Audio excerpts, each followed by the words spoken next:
আপনারা সংখ্যায় কম হতে পারেন, কিন্তু আমরা আপনাদের ভাই। আপনারা যখন বললেন যে আপনাদের মধ্যে থেকে সংসদে কথা বলতে প্রতিনিধি লাগবে, কেন আপনাদের কি আমাদেরকে বিশ্বাস হয় না?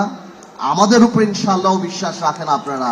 আমি আসলে আগেই ওয়াঙ্গালের কোনো অনুষ্ঠানে যাওয়ার আমার সৌভাগ্য হয়নি, তবে আমি এসেছিলাম এখানে জেনে যে এটা কালাচাঁদপুর বা আমাদের এখানকার আমার ঢাকা 17 নির্বাচনী আসনের সবাই, বাট আমি এসে দেখি এখানে প্রিন্স ভাই ভোটারই নাকি সবচেয়ে বেশি। প্রিন্স ভাইকে বললেন যে ও তাই তাই আচ্ছা, আমি আমি কথা খুব কনসাইজ, খুব শর্ট করব। দেখুন, আপনাদের অনেকের বক্তব্য শুনলাম আমি। একটা আপনাদের মধ্যে অনেক দাবি আছে, আপনাদের চাওয়া পাওয়া।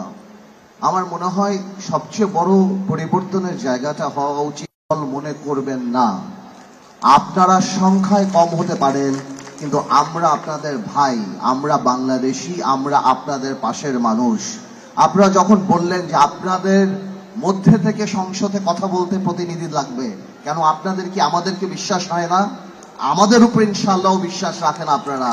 আপনাদের যে কোনো অসুবিধা, যে কোনো দাবি আমি আজকে বলে যাচ্ছি বাংলাদেশ জাতীয় পার্টির চেয়ারম্যান হিসাবে, আপনারা আমার কাছে বলে যাবেন, আমাকে দিয়ে যাবেন। আমি এতটুকু আপনাকে বলছি যে আপনাদের প্রতিনিধি সংসদে যা বলবে ইনশাআল্লাহ তার চেয়ে কোনো অংশে কম আপনাদের পক্ষে আমরা দাঁড়াবো না ইনশাআল্লাহ। আমরা জানি কোনোভাবেও আর আগামীতে জাতি বিভক্তর প্রক্রিয়ার যে ট্র্যাপ রাজনীতিবিদরা করে তার মধ্যে না পড়ি। রাজনীতি বস্তুনিষ্ঠ স্বপ্ন দেখিয়ে মানুষকে ইমপ্রেস করা, কনভিন্স করা খুবই কঠিন ব্যাপার।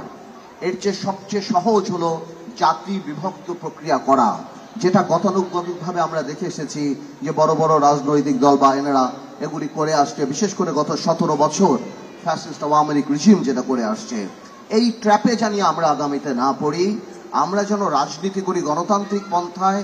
আপনারা আমাদের কোনো মাইনরিটি না, আপনারা কোনো, অবশ্যই আপনারা গারো সম্প্রদায়, কিন্তু আমি মনে করি প্রত্যেকটা বাংলাদেশের নাগরিক যেমন আমাদের কাছে, তরুণ প্রজন্মের কাছে, সামনে যারা ইনশাআল্লাহ আগামীতে বাংলাদেশকে নেতৃত্ব দেবে এবং বিএনপির যারা নেতৃত্ব আছেন, বিশেষ করে বিএনপির অ্যাক্টিং চেয়ারম্যান তারেক রহমান সাহেব থেকে আরম্ভ করে যারা আছেন, যে নিউ টিম আসছেন, যারা ওল্ড টিম আছেন, বা যারা আমি বলবো ওল্ড না, যারা আদার এক্সপিরিয়েন্স টিম আছেন, আমরা সবাই এটাই বিশ্বাস করি যে সবাইকে মিলে এই বাংলাদেশ।